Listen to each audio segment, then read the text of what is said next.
بسم اللہ الرحمن الرحیم۔ السلام علیکم ورحمۃ اللہ۔ آج میں آپ لوگوں کے ساتھ ایک غیر مسلم کا انتظار کرنے والی حور کا سچا واقعہ بیان کروں گی۔ وہ غیر مسلم کون تھا اور حور اس کے انتظار میں کیوں تھی؟ آئیے جانیے آج کی اس ویڈیو میں۔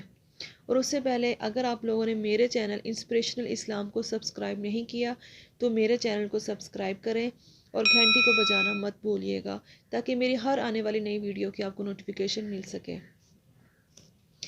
شیخ عبد الواحد بن رحمۃ اللہ علیہ فرماتے ہیں، ایک مرتبہ میں جہاز میں سوار تھا۔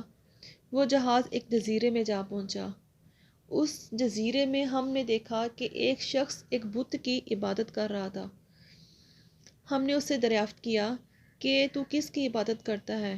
اس نے اس بت کی طرف اشارہ کر دیا۔ ہم نے کہا، تیرا یہ معبود نہیں بلکہ خود دوسرے کی مخلوق ہے، اور ہمارا معبود وہ ہے جس نے اس سے اور سب چیزوں کو پیدا کیا۔ اس بت پرستش نے دریافت کیا کہ تم کس کی عبادت کرتے ہو؟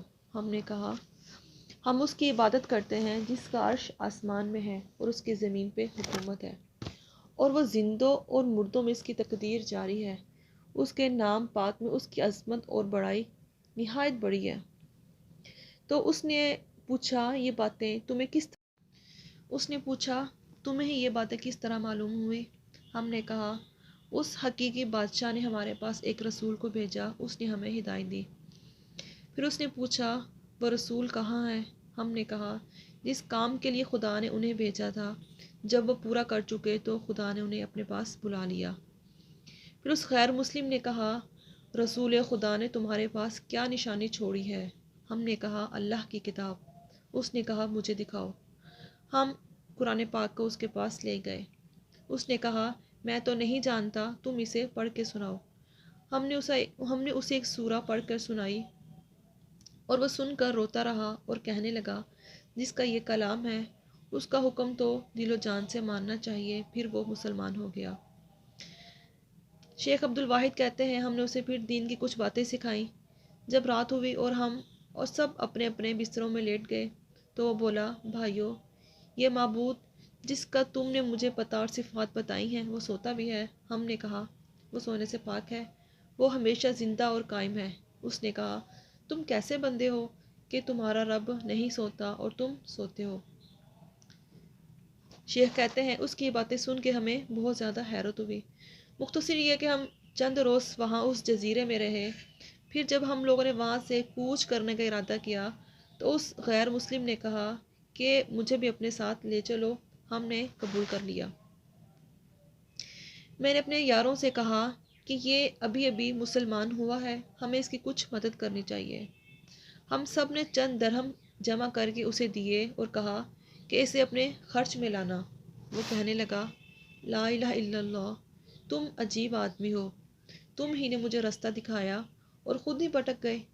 مجھے سخت تعجب آتا ہے کہ میں اس جزیرے میں بت کی عبادت کیا کرتا تھا، میں اسے پہچانتا نہیں تھا۔